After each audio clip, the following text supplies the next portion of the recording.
は両側のゴム管を拭いてください。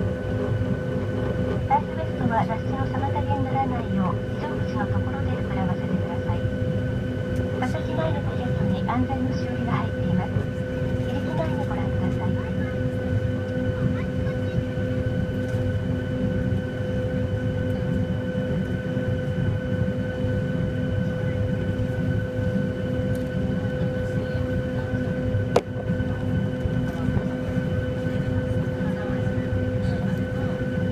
ご案内いたします。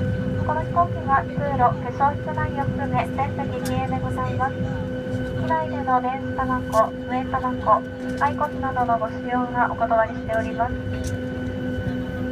また喫煙のほか、シートベルトの着用拒否や禁止される電子機器の使用など、機内の安全を阻害する行為、秩序や規律を乱す行為は航空法により固く禁止されております。安全阻害行為に関しての詳細は機内紙スカイマークインフォメーションページをご参照ください。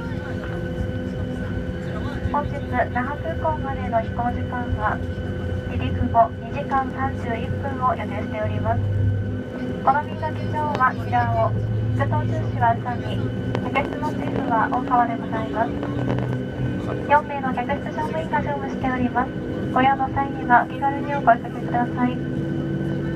皆様の頭上には読書灯のスイッチと空調設備などが備え付けられております。送風口を左右に回して風の強さをご調節ください。